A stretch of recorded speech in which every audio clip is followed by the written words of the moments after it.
The smell of garlic hitting hot oil filled the kitchen of Earth Flavors, the newest restaurant aboard Stellar Station 7.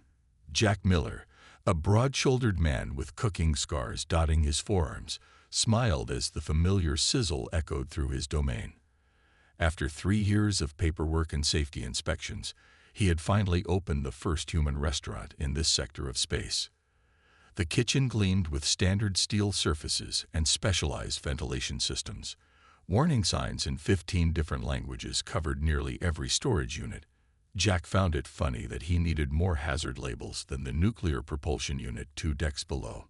A soft chime announced a visitor.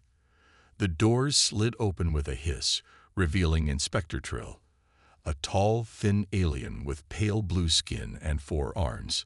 2 of those arms held a scanner, while the other pair clutched nervously at a tablet. "Chef Miller," Trill's translator crackled. "Our sensors detected Class 3 irritants being released into the air. According to regulations, I must investigate." Jack wiped his hands on his apron. "Just garlic and onions, Inspector. Basic Earth seasonings." "Basic?" All 4 of Trill's eyes widened. "Your garlic contains over 30 different sulfur compounds. And these..." Trill moved to the spice rack, scanner beeping frantically. "What is this red powder?" "Cayenne pepper. It adds a nice kick to." "Capsaicin." Trill nearly dropped the scanner. "That's a restricted chemical weapon in 7 systems. And this brown powder?" "Just cinnamon. Cinnamaldehyde. A compound so potent it can trigger neural responses in most species." Trill's skin shifted to a paler shade of blue. "And you humans eat these, voluntarily?" Jack nodded, trying not to smile at the inspector's growing horror. He opened his refrigerator, causing Trill to step back quickly. "Would you like to see the rest?" "There's more." "Well, we haven't even gotten to the black pepper, ginger, or my special hot sauce collection." Jack pulled out a jar of pickled jalapenos. "These are pretty mild by human standards." Trill's translator made a sound that might have been a whimper. The scanner was now giving off a constant stream of alerts as it detected the various hazardous substances in the kitchen. "Chef Miller, I must report this. The station's safety protocols are all being followed," Jack finished. "Every ingredient has been approved by the Intergalactic Food Safety Board. Took 3 years to get the permits, but everything here is legal for human consumption and properly contained." Trill looked at the scanner again, then at the busy kitchen where Jack had returned to his cooking.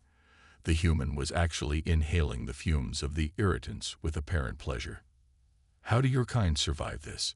Trill asked, genuine curiosity breaking through the fear. Jack thought for a moment while stirring his pan. "You know how humans come from a death world, right? High gravity, extreme temperature variations, lots of predators." Trill nodded. Everyone knew about Earth's classification as a Class 12 death world.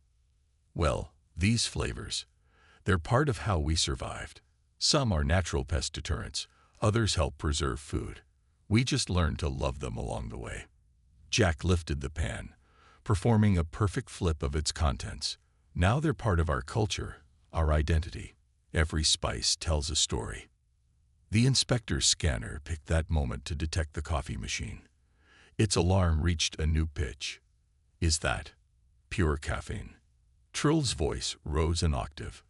"Would you believe me if I told you some humans can't start their day without it?" Jack laughed, then saw Trill's serious expression. "Look, how about this? I'm opening for dinner service tonight. Why don't you stay and watch? I'll prepare the mildest dishes on my menu. You might understand better if you see how it all comes together." Trill looked at the scanner, then at Jack, then at the various warning labels that covered nearly every surface. After a long moment, professional curiosity seemed to win out over caution. "I will observe, from a safe distance, with protective gear." Jack grinned. "That's the spirit. Just wait until you see what I can do with a little black pepper and garlic." Simple stuff, really. As Trill left the kitchen, still muttering about chemical weapons, Jack returned to his cooking with renewed enthusiasm. Maybe, just maybe, he could show the galaxy that human cuisine wasn't just about survival anymore. It was about passion, creativity, and bringing people together, even if those people needed hazmat suits to appreciate it. He sprinkled a pinch of cayenne into his pan, watching the spice dance in the flames. Tonight would be interesting, to say the least. The news of a human restaurant spread through Stellar Station 7 like wildfire. By evening, a crowd had gathered outside Earth Flavors, some eager to try the exotic food, others just curious to see who would be brave enough to eat it. Jack stood in his kitchen, putting the final touches on what he called his beginner's menu. He had carefully selected dishes that wouldn't overwhelm alien taste buds. Well, not too much anyway. "Your first customers have arrived," announced the host, Tom, another human who understood the delicate nature of their mission. "It's the diplomatic delegation from the Galactic Council." Jack looked through the serving window. 6 different alien species sat at the main table, their environmental suits glinting under the restaurant's soft lights. At the head of the table sat Ambassador Crix, a tall insectoid being known for his adventurous nature. "Perfect," Jack said, cracking his knuckles. "Let's start them off with something simple." He began preparing his special starter, Earth-style tomato soup with just a hint of basil and black pepper. As he worked, Inspector Trill watched from behind a reinforced observation window, all 4 eyes fixed on Jack's every move. "The scanner shows the temperature of that liquid is over 60 degrees. Trill's voice came through the speaker. "And you've added those black particles again." "Just warming soup," Jack explained patiently. "Humans enjoy hot food. And those black particles are just ground peppercorns, barely enough to register on anyone's taste buds." The soup went out, carried by Tom, who had been thoroughly trained in proper containment procedures. The delegates stared at the steaming bowls, their environmental suits' sensors working overtime to analyze the contents. Ambassador Crix was the first to speak. "According to my readings, this contains capsaicin, though in very low quantities, and it's hot, as in temperature." "Yes, Ambassador," Tom explained. "This is a traditional human comfort food. The heat helps release the flavors, and the mild seasonings enhance the natural taste of the tomatoes." The ambassador's antennae twitched with interest. He pressed a button on his suit, extending a specialized feeding tube. The other diplomats watched in tense silence as he took his first sip. For a moment, nothing happened. Then Ambassador Crix's antennae shot straight up. "By the cosmic winds," he exclaimed. "The temperature, the sensations. It's... Everyone leaned forward, waiting for signs of distress. "Fascinating," the ambassador finished. "The heat creates a completely different experience.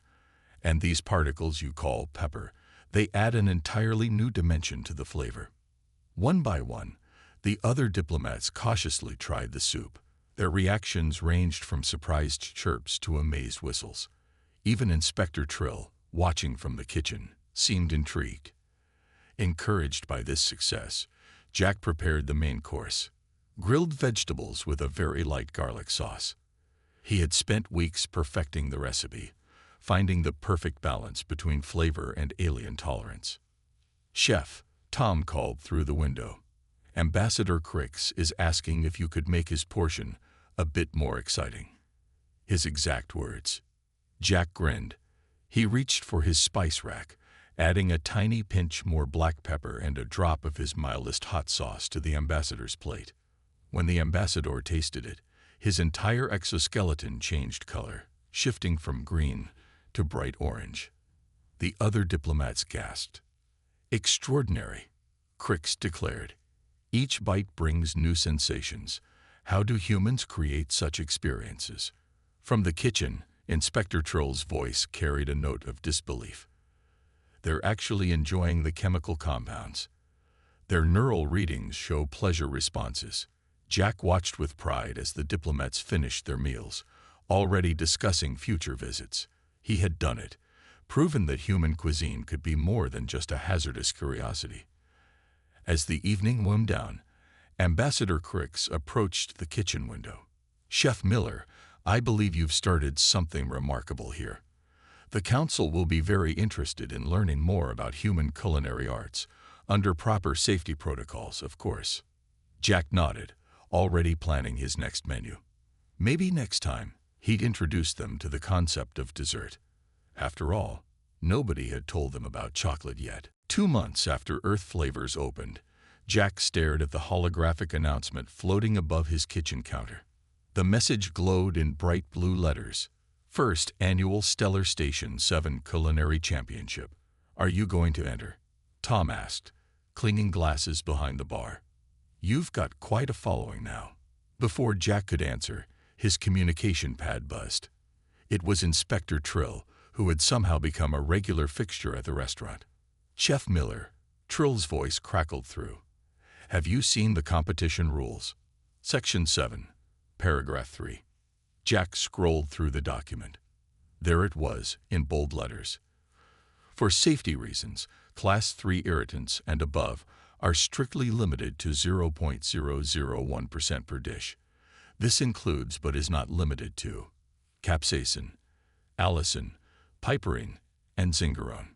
"They're trying to ban most of my ingredients," Jack muttered. "I can barely make a decent sauce with those restrictions." The door chimed, and 3 alien chefs entered his kitchen, led by Chef Glax, a gelatinous being known for his molecular gastronomy. All 3 wore protective suits, despite the restaurant passing every safety inspection. "We're here to ensure you understand the competition rules," Glax bubbled through his translator. "No dangerous earth substances, no temperature extremes, no," he shuddered, "fermented items." Jack crossed his arms. "The rules say limited, not banned. I can work with that." "You shouldn't be allowed to compete at all," another chef chittered. "Using war-grade chemicals in food. It's unfair." "War-grade?" Jack laughed. "I served soup to children yesterday, with alphabet noodles." "Exactly." Glax wobbled indignantly. "Only a Deathworlder would feed such things to young ones." Jack was about to argue when an idea struck him. He smiled, which made all 3 alien chefs take a step back. "Fine," he said. "I'll follow your restrictions. May the best chef win." After they left, Tom looked concerned. "Can you really cook without your usual ingredients?" "No," Jack grinned, "but I can cook smart." Over the next week, Jack experimented. He learned that certain earth herbs, considered harmless by alien standards, could enhance flavors in unexpected ways. He discovered that the texture of food mattered as much as taste to many alien species. Most importantly, he found that some perfectly safe Earth cooking techniques were completely unknown in space. The day of the competition arrived. 20 chefs from across the galaxy gathered in the station's main hall. Each had 3 hours to prepare their best dishes for the judges, including Ambassador Cricks and representatives from 5 different worlds. Jack's station was surrounded by sensors and warning signs. 2 safety officers watched his every move. He didn't mind. He was too busy concentrating. Instead of reaching for his usual spices, Jack pulled out fresh herbs. He carefully extracted their flavors into oils, creating intense but technically legal seasonings. He used different cooking temperatures to caramelize sugars naturally, adding depth without additional ingredients. His secret weapon, a technique as old as Earth cooking itself, reduction. By slowly simmering his sauces, he concentrated their natural flavors until they were almost as potent as his normal recipes. The other chefs created beautiful dishes with glowing garnishes and floating elements. Chef Glax's entry changed color with each bite. But when the judges reached Jack's station, something unexpected happened. They could eat his food without protective gear. "This is safe?" Ambassador Cricks asked, examining the perfectly plated Earth vegetables and sauce. "Completely within regulations," Jack confirmed. "Just simple ingredients and traditional cooking methods." The ambassador took a bite. His antennae quivered.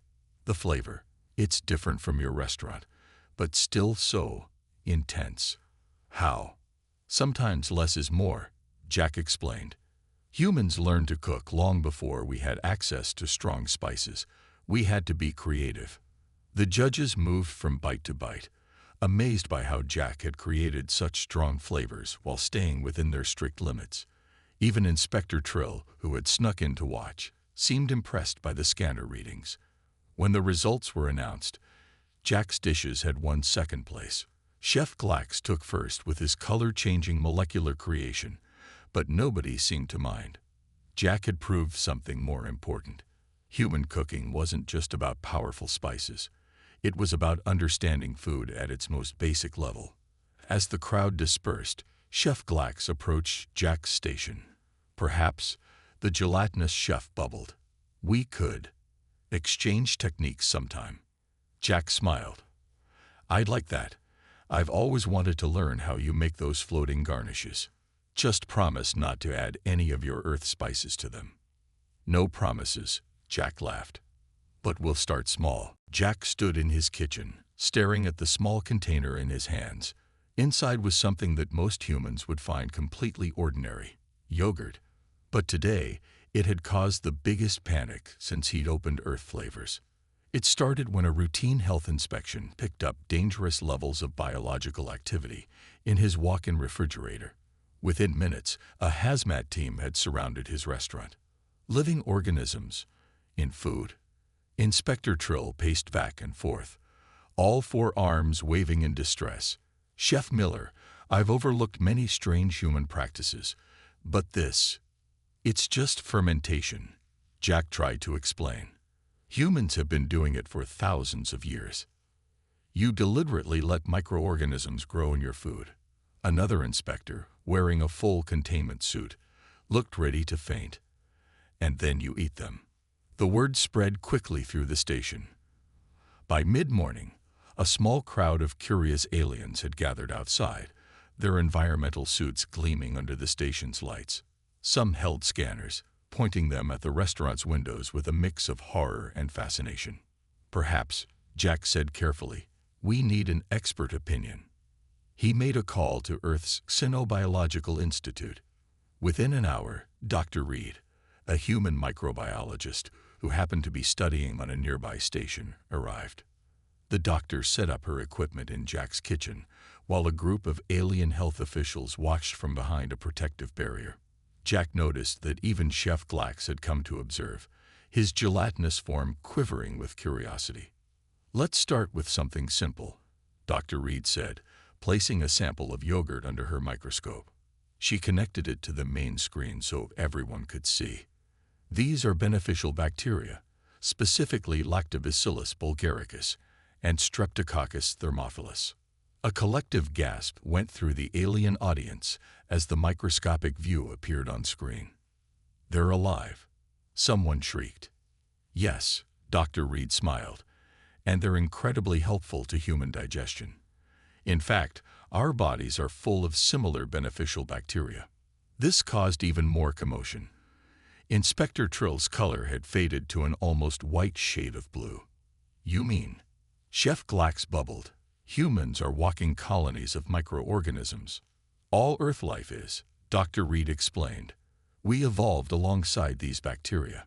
They help us digest food, strengthen our immune systems, and even produce some vitamins we need.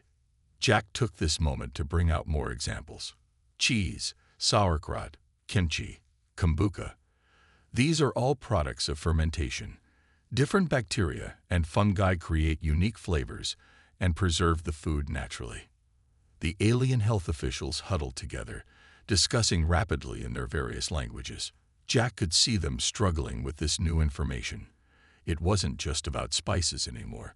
This was a fundamental difference in how humans approached food. Finally, Inspector Trill stepped forward. We need to create new categories for these fermented foods. They can't be classified as biological weapons if they're essential to human health. I have a suggestion, Jack said. Why don't I prepare a small tasting menu? Very mild fermented foods, with Dr. Reed here to explain the science behind each dish. The idea caused another stir, but curiosity seemed to be winning over fear. Even some of the alien health officials were showing interest. Jack started with something simple, a small piece of mild cheese with honey. Dr. Reed explained the cheese-making process, while the braver aliens took tiny samples through their protective suits' feeding tubes.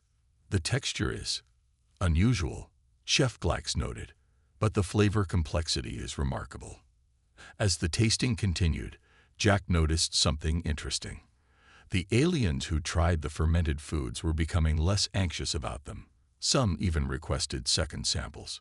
It seems, Inspector Trill said, making notes on his tablet, that we need to update our understanding of human cuisine. These living ingredients aren't weapons at all. They're more like tiny chefs. Jack laughed. I never thought of it that way, but you're right. Each type of bacteria or fungi adds its own special touch to the food. By the end of the day, Jack had permission to serve fermented foods, though with plenty of warning labels and safety protocols. Dr. Reed agreed to stay on the station for a few weeks to help establish proper guidelines. As Jack cleaned up that evening, he smiled at the new sign outside his restaurant. Earth Flavors, home of traditional fermentation arts. Below it, in smaller letters, protective gear available upon request. Tomorrow, he decided, he'd start planning a cheese tasting event. After all, he hadn't even shown them blue cheese yet. Jack knew something was wrong when he noticed his spice inventory didn't match his sales records. Small amounts of black pepper, cayenne, and even his basic hot sauce were disappearing. At first, he thought it was just a counting error. Then one evening, while taking out the trash, he overheard two aliens in environmental suits making a deal in the dark corner behind his restaurant. 20 credits for one small vial of the human spice called cayenne, one whispered, their translator barely audible. Jack stepped closer, hidden behind a waste container. The scene looked like something from an old crime movie, except the dangerous substances being traded were just common kitchen spices. The next day, he discussed his discovery with Tom during prep time. I've heard rumors, Tom said, lowering his voice. Some aliens are using pepper spray as hot sauce. They think it's the same thing because it contains capsaicin. Jack nearly dropped the pan he was holding. That's incredibly dangerous. They could seriously hurt themselves. Before they could discuss it further, Inspector Trill burst through the door, all four arms filled with data paths. Chef Miller, we have a situation. Trill's color had shifted to an anxious purple. Security found an alien trying to eat raw garlic cloves in the hydroponics section. When questioned, they said they got the idea from your cooking. Jack sat down heavily on a nearby stool. This is worse than I thought. We need to do something before someone gets really hurt. That afternoon, Jack called an emergency meeting. In his private dining room sat Inspector Trill, Ambassador Crix, Chef Glax, Dr. Reed, who was still on station, and several other concerned officials. I have a proposal, Jack said, standing at the head of the table. We need to create an official spice education program. Teach people the right way to use earth ingredients, proper amounts, safety procedures, everything. Like a hazardous materials handling course, Trill asked. More like a cooking school, Jack corrected, with safety certifications. Ambassador Crix's antennae twitched with interest. This could work. It would give us better control over these substances while satisfying the growing curiosity about human cuisine. Dr. Reed nodded enthusiastically. I can help develop guidelines for different species tolerance levels. We already have similar protocols for alien foods on Earth. Jack pulled out his tablet and showed them his plan. The first floor of his restaurant would remain as it was, but the unused second floor would become a teaching kitchen. Every alien interested in cooking with earth ingredients would need to complete a safety course and get certified. And look at this, he said, pulling up another screen. We can create special spice kits, properly diluted and labeled for different species, safe, legal, and controlled. Chef Glax wobbled thoughtfully. My restaurant has been getting requests for earth-inspired dishes. This certification would help us serve them safely. As they discussed the details, a security alert came through on Trill's communicator. Another alien had been caught trying to make extra spicy food by mixing random Earth seasonings. "We need to start this program immediately," Trill declared. Within a week, Jack's cooking school was ready. The first class was packed with aliens in protective gear, all eager to learn. Jack stood at the front, behind a specially designed demonstration counter. "Welcome to Earth Flavors Culinary Academy," he began. "Today we'll start with the basics, the difference between table pepper and pepper spray." The students took careful notes as Jack explained proper measurements, safe handling procedures, and the importance of starting with tiny amounts. He demonstrated how to make a mild sauce that would be safe for most species. In the back of the room, Inspector Trill watched with approval as Jack patiently answered questions about garlic toxicity levels and the proper dilution ratios for hot sauce. By the end of the first month, the black market for spices had almost disappeared. Aliens proudly displayed their Earth Ingredient Safety certification when ordering at restaurants. Some even started experimenting with their own fusion dishes under proper supervision. As Jack watched his students carefully measuring out microscopic amounts of cayenne pepper, he smiled. Sometimes the best way to deal with fear wasn't to fight it, but to replace it with understanding. Even if that understanding came with a hazmat suit and about 50 warning labels. 6 months after opening his cooking school, Jack stood in his kitchen, staring at something unusual. An alien ingredient. The container held shimmer spores, a delicacy from Chef Glax's homeworld that changed color based on temperature. "Are you sure about this?" Tom asked, watching Jack examine the glowing purple powder. "It's time," Jack replied. "We've taught them about our food. Now it's time to learn about theirs." The idea had come to him during a late-night conversation with Ambassador Crix. If humans could eat alien foods after proper safety checking, and aliens were learning to handle Earth ingredients, why not combine them? Dr. Reed had already cleared the shimmer spores for human consumption. "They're actually less dangerous than some Earth mushrooms," she had said, looking at her test results. Jack began experimenting. He discovered that shimmer spores turned a brilliant blue when mixed with garlic, and created amazing patterns when sprinkled over hot soup. But he wanted something bigger, something that would truly bridge the gap between Earth and alien cuisines. One morning, while making his daily coffee, inspiration struck. He called an emergency meeting of his now familiar group of advisors. "I want to create a dish that everyone can eat," he announced to the assembled aliens. "Not just taste through protective suits, actually eat together." Inspector Trill's color shifted to a worried green. That would require finding ingredients safe for all species involved. "Exactly," Jack grinned. "And I think I've found a way." He revealed his plan. A fusion dish combining Earth and alien ingredients in perfectly balanced proportions. The base would be a modified rice, grown in special conditions to remove Earth-specific compounds. The sauce would use shimmer spores and a very mild Earth herb mixture. For protein, he'd use a safe synthetic that was popular across multiple species. "The temperatures will be adjustable," he explained, showing them his sketches, "and each portion can be customized for different environmental needs."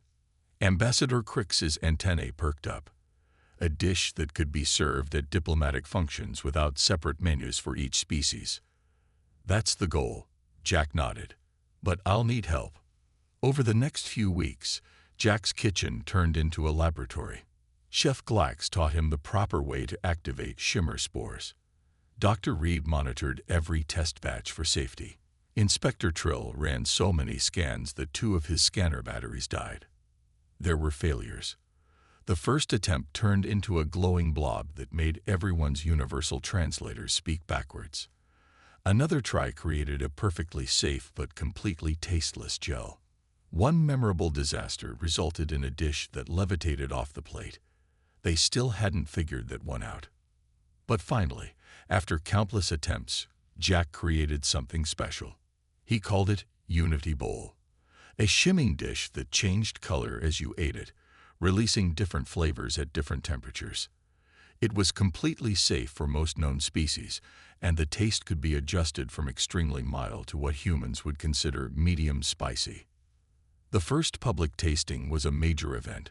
Representatives from 20 different worlds gathered in Earth flavors. For the first time, some aliens removed their protective suits in the restaurant. Jack served the dishes himself, watching nervously as everyone took their first bites. The reaction was better than he could have hoped. Ambassador Crix's antennae curled in pleasure. Chef Glax changed colors to match his food. Even Inspector Trill, still wearing a light protective suit, just in case, seemed delighted. The flavors, one alien diplomat exclaimed, "They're like nothing I've ever experienced. It's exotic but comfortable." "That's exactly what I was going for," Jack explained. "It's not just Earth food or alien food. It's something new that we created together." The Unity Bowl became an overnight sensation. Other restaurants began requesting the recipe, which Jack shared freely along with his safety protocols. Soon, fusion cooking classes were added to his school's curriculum. One evening, as Jack watched aliens and humans eating together in his restaurant, Inspector Trill approached him. "You know," Trill said, "their color a peaceful blue. When you first opened this restaurant, I thought it would be a disaster." Jack laughed. "It kind of was, at first." "Yes, but now." Trill gestured at the dining room, where beings from across the galaxy sat together, sharing food and conversation. "Now it's something else entirely." "It's a beginning." Jack smiled, already thinking about his next creation. "Just wait until I show them what we can do with desserts." Trill's color shifted to worry purple again. "Please tell me you're not planning to introduce them to chocolate yet." "One step at a time," Jack promised, but he couldn't help grinning. After all, every great meal needed a sweet ending. 1 year after Earth Flavors first opened its doors, Jack stood in his expanded kitchen, watching his newest class of students. Things had changed so much that sometimes he had to remind himself how it all started. Where there had once been warning signs and hazmat suits, now there were proper safety protocols and lightweight protective gear. The old danger, human food, signs had been replaced with more professional Earth cuisine certification required notices. Chef Miller called out a young alien student, holding up a tiny spoon.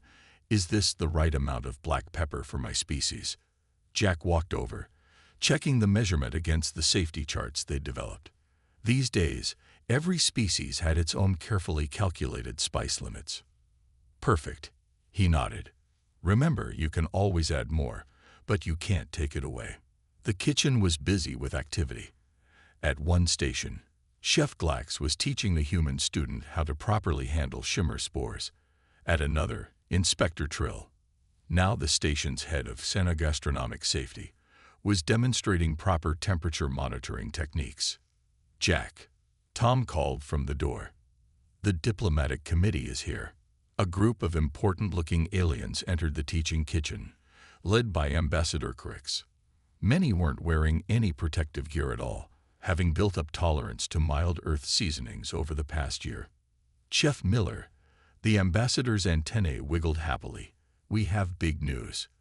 The Galactic Council has officially recognized Earth cuisine as a protected cultural art form." Jack almost dropped the spice shaker he was holding. "Protected? Like the crystal songs of Betelgeuse or the gravity dances of Centaurid Prime?" "Exactly," Crix confirmed. "Your methods of using chemical compounds for flavor enhancement will be preserved and protected. More importantly, we're establishing Earth Flavors as the first official Earth cuisine training center in this sector." The kitchen erupted in cheers, some in human voices, others in various alien tones. Dr. Reed, who had decided to stay on the station permanently as their chief food safety researcher, was already pulling up plans for expansion on her tablet. "There's more," Ambassador Crix continued. "We're lifting the classification of most Earth spices from chemical weapons to restricted culinary substances. Though," he added quickly, seeing Jack's expression, "still with proper safety protocols, of course." Inspector Trill stepped forward, their color a proud shade of blue. We've developed a new universal safety system. 5 levels of Earth food certification, from mild appreciation to advanced human heat tolerance. Jack looked around his kitchen. No, his training center, with pride. Student chefs of various species were working side by side, some making traditional Earth dishes, others creating new fusion recipes. The air was filled with the smells of garlic, shimmer spores, and something new that Chef Glax was experimenting with. And one more thing, Ambassador Crix said, pulling out a small, secure container. We finally approved your request to introduce chocolate to the galactic community. A hush fell over the kitchen. Even the humans present knew what a big step this was. We'll start with white chocolate, Jack said quickly, seeing Trill's color beginning to shift to worried purple. Very small portions. Full protective gear required. Of course, the ambassador agreed. We remember the great hot sauce incident of last month. Everyone chuckled, remembering how one overconfident alien had ignored the safety protocols and tried to drink hot sauce straight from the bottle. They'd turned 7 different colors before the medical team arrived. As the diplomatic committee toured the facility, Jack took a moment to look at the wall of graduation photos. Hundreds of certified alien chefs, all trained in the safe handling of Earth cuisine.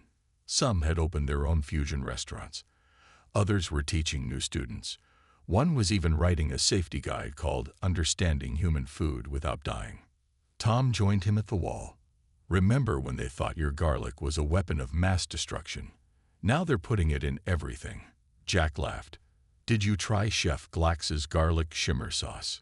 Yeah. Never thought I'd see the day when alien food would be too spicy for humans. Jack smiled, watching his students work.